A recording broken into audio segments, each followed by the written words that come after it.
بسم اللہ الرحمن الرحیم۔ شان انفو چینل کے تمام ناظرین و سامعین السلام علیکم۔ ناظرین محترم، آج ہم آپ کو بتائیں گے کہ حضرت داتا گنج بخش علی حجویری رحمۃ اللہ علیہ کون تھے، ان کا سلسلہ نسب کیا ہے، ان کی تصانیف کون سی ہیں، ان کے اساتذہ کرام کون سے ہیں اور انہوں نے کہاں سے تعلیم حاصل کی اور ان کی کرامات کیا ہیں۔ لہٰذا آپ سے گزارش ہے کہ ویڈیو کو اینڈ تک لازمی دیکھیے گا۔ ناظرین محترم، نبی کریم رؤوف الرحیم صلی اللہ تعالی علیہ وآلہ وسلم کے وصال ظاہری کے بعد اہل بیت اطہار و صحابہ کرام نے مصیبتیں اور مشقتیں برداشت کر کے شجر اسلام کی آبیاری کی۔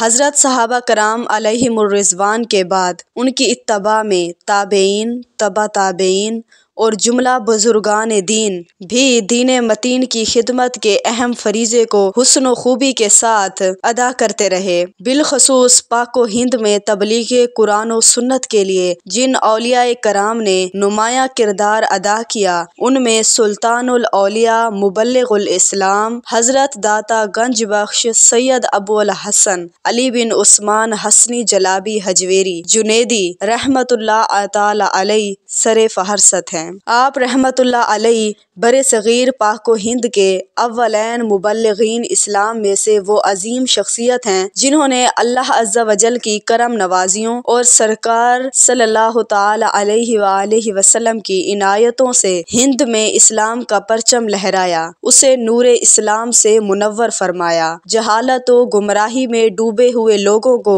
توحید و رسالت کے انوار سے روشناس کروایا، لوگوں کے دلوں میں خالق و مالک کی محبت کے پھول کھلائے اور معرفت الہی کے خزانے لٹائے۔ آپ کے درس و تدریس، وعظ و تبلیغ، اجتماعی و انفرادی کوشش، تصنیف و تحریر اور روحانی قوت سے ہند میں نہایت ہی تیزی سے اسلام کی روشنی پھیلنا شروع ہوئی اور جو لوگ جوک در جوک دائرہ اسلام میں داخل ہونے لگے۔ ناظرین محترم، حضرت سیدنا داتا علی حجویری رحمۃ اللہ علیہ کی ولادت باسعادت کم و بیش 400 ہجری میں غزنی شہر یعنی مشرقی افغانستان کے محلہ جلاب میں ہوئی۔ کچھ عرصے بعد آپ کا خاندان محلہ حجویر میں منتقل ہو گیا۔ آپ کی کنیت ابو الحسن، نام علی اور لقب داتا گنج بخش ہے۔ آپ رحمۃ اللہ علیہ کا شجر نسب اس طرح ہے: حضرت سید علی بن عثمان بن سید علی بن عبد الرحمن بن شاہ شجاع بن ابو الحسن علی بن حسین اصغر بن سید زید شہید بن حضرت امام حسن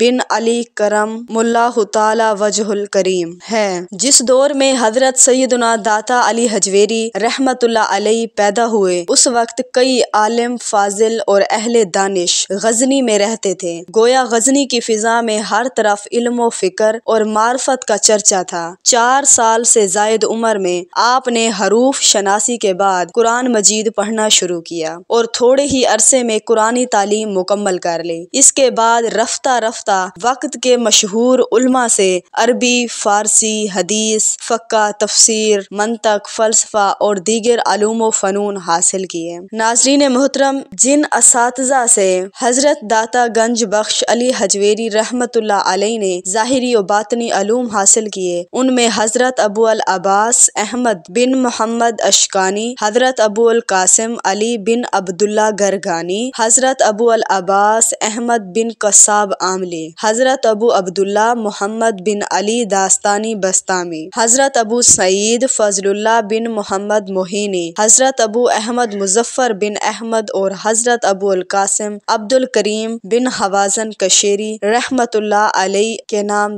قابل ذکر ہیں۔ آپ رحمۃ اللہ علیہ جوان عمری میں ہی علوم ظاہری کی تکمیل کر چکے تھے۔ آپ کے علمی مقام کا اندازہ اس واقعے سے لگایا جا سکتا ہے کہ ایک مرتبہ سلطان محمود غزنوی کی موجودگی میں حضرت داتا علی حجویری رحمۃ اللہ علیہ کا ایک ہندی فلسفی سے مناظرہ ہوا تو آپ رحمۃ اللہ علیہ نے اپنی علمی قابلیت سے اس کو ساکت و صامت اور لاجواب کر دیا۔ حالانکہ اس وقت آپ کی عمر زیادہ نہ تھی، کیونکہ اس مناظرے کو سلطان محمود غزنوی کی زندگی کے آخری سال میں بھی فرض کیا جائے تو اس وقت آپ کی عمر مبارک تقریباً 20 سال بنتی ہے۔ سبحان اللہ۔ ناظرین محترم، یوں تو اللہ نے حضرت داتا گنج بخش علی ہدویری رحمۃ اللہ علیہ کو علوم ظاہری اور باطنی سے بے حد نوازا تھا اور دین اسلام کے بہت سے اسرار و رموز عطا فرمائے تھے، مگر اس کے علاوہ حصول علم کے لیے آپ رحمۃ اللہ علیہ نے جو سفر اختیار کیے اس سے بھی آپ کو بے حد مشاہدات حاصل ہوئے۔ چنانچہ آپ نے مخلوق خدا کی خیر خواہی اور طالبان معرفت کی رہنمائی کے لیے چند گراں قدر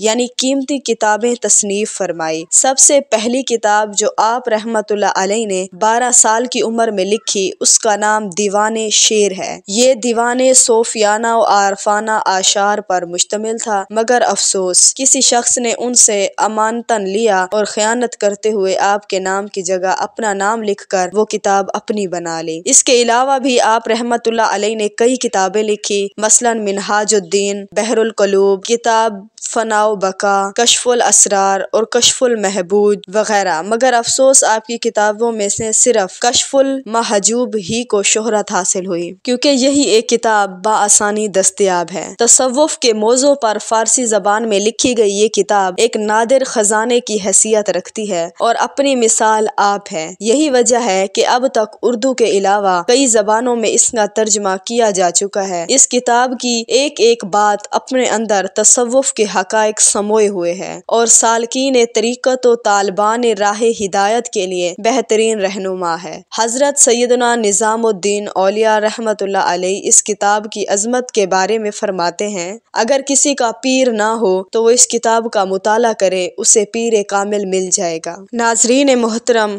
حضرت داتا گنج بخش رحمۃ اللہ علیہ سلسلہ جنیدیہ میں بیعت ہوئے۔ یہ وہی سلسلہ ہے جس میں حضور غوث العظم محی الدین سید ابو محمد عبد القادر جیلانی قدس سرہ النورانی بیعت ہوئے تھے۔ حضرت داتا گنج بخش رحمۃ اللہ علیہ کے مرشد گرامی حضرت سیدنا ابو الفضل محمد بن حسن ختلی رحمۃ اللہ علیہ تھے، جو حضرت شیخ ابو الحسن علی حصری کے مرید، وہ حضرت سیدنا شیخ ابو بکر شبلی کے، وہ حضرت سیدنا جنید بغدادی کے، وہ حضرت سیدنا سری سکتی کے، وہ حضرت سیدنا معروف کرخی کے، وہ حضرت سیدنا داؤد طائی کے، وہ حضرت سیدنا حبیب اجمی کے، وہ حضرت سیدنا ابو سعید حسن بصری کے مرید تھے۔ حضرت سیدنا حسن بصری رحمۃ اللہ علیہ وہ جلیل القدر ہستی ہیں جو براہ راست امیر المومنین مولانا مشکل کشا حضرت سیدنا علی المرتضیٰ شیر خدا کرم اللہ تعالی وجہ الکریم سے شرف بیعت اور خلافت کی دولت سے مالا مال تھے۔ حضرت داتا صاحب رحمۃ اللہ علیہ نہ صرف حنفی المذہب تھے بلکہ حضرت سیدنا امام اعظم ابو حنیفہ رضی اللہ عنہ سے خاص عقیدت بھی رکھتے تھے۔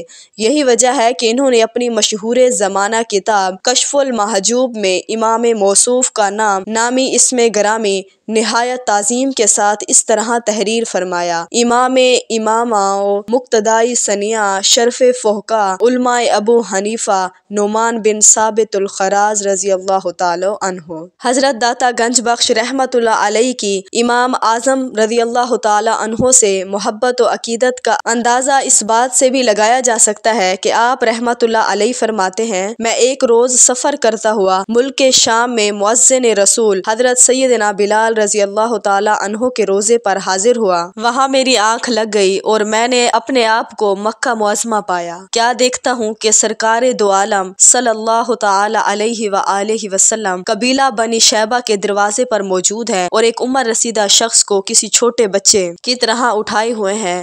میں فرط محبت سے بے قرار ہو کر آپ صلی اللہ علیہ وآلہ وسلم کی طرف لپکا اور آپ کے مبارک قدموں کو بوسہ دیا۔ دل ہی دل میں اس بات پر بڑا حیران بھی تھا کہ یہ ضعیف شخص کون ہے۔ اتنے میں اللہ عز و جل کے محبوب دانائے غیوب صلی اللہ تعالی علیہ وآلہ وسلم قوت باطنی اور علم غیب کے ذریعے میری حیرت و استعجاب کی کیفیت جان گئے اور مجھے مخاطب کر کے فرمایا یہ ابو حنیفہ ہیں اور تمہارے امام ہیں۔ حضرت داتا گنج بخش رحمت اللہ علیہ اپنا یہ خواب بیان کرنے کے بعد فرماتے ہیں کہ اس سے مجھے معلوم ہو گیا کہ حضرت سیدنا امام اعظم ابو حنیفہ رضی اللہ تعالی عنہ کا شمار ان لوگوں میں سے ہے جن کے اوصاف شریعت کے قائم رہنے والے احکام کی طرح قائم و دائم ہیں۔ یہی وجہ ہے کہ حسن اخلاق کے پیکر محبوب رب اکبر ان سے اس قدر محبت فرماتے ہیں اور آپ صلی اللہ علیہ وآلہ وسلم کو جو ان سے محبت ہے اس سے یہ نتیجہ بھی نکلتا ہے کہ جس طرح آپ علیہ الصلوۃ والسلام سے خطا ممکن نہیں، اسی طرح حضرت سیدنا امام اعظم ابو حنیفہ رحمۃ اللہ علیہ سے بھی خطا کا صدور نہیں ہو سکتا۔ یہ ایک لطیف نکتہ ہے جسے صرف وہی لوگ سمجھ سکتے ہیں جو اللہ عز و جل سے تعلق رکھتے ہیں۔ تو ناظرین محترم، یہ تھی آج کی ویڈیو۔ امید ہے آپ کو ویڈیو اچھی لگی ہوگی۔ اگر ہماری ویڈیو اچھی لگے تو اس کو لائک کر دیں۔ اگر ہمارے چینل پر نیو ہے تو ہمارے چینل کو سبسکرائب کر دیں۔ جزاک اللہ خیرہ۔